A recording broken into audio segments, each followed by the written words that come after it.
Good Monday morning, and I hope you've had a great weekend. I hope the service yesterday was a blessing to you, and a real blessing, that it encapsulated what decisions you needed to make in pleasing God.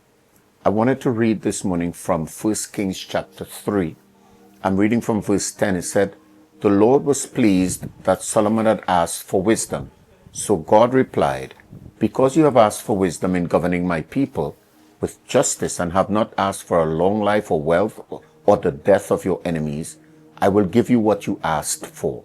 I will give you a wise and understanding heart such as no one else has had or ever will have. And I will also give you what you did not ask for, riches and fame.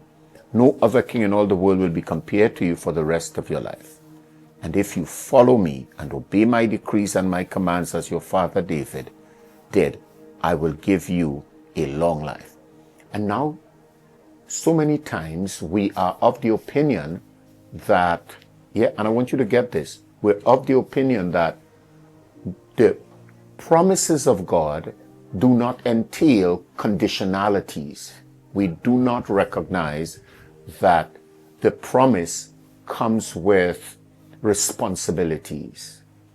So God promised Solomon, because he had asked for wisdom, God promised Solomon wisdom beyond anybody else. He promised Solomon long life, fame. He promised him all of that.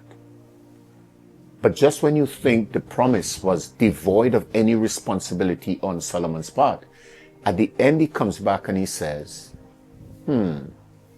now you've got to follow me as perfectly as David did, as David your father did.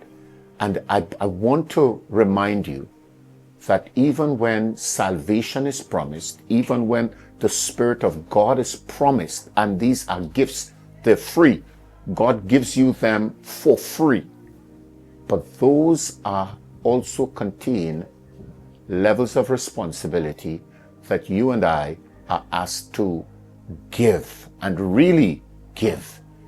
I fear sometimes that in our attempt to grab a hold of the promise, we fail to recognize the conditions under which we're receiving the promise.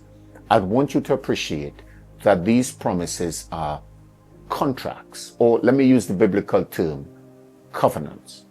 And with every covenant, there's a part that God plays, but then there's also a part that we play.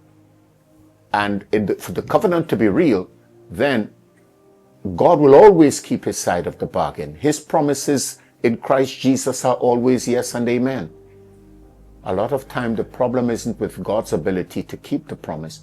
The problem is always our opportunity, our responsibility, our grasping seasons and times. It's normally us that's the problem. Let me admonish you this morning, as you walk through your day, grabbing hold of the promises of God, I want you to also grab a hold of the responsibility God is giving you. And in those responsibilities, that you hold your head up high, and with the power of God, do what God says. I commission it in your life, in Jesus' name.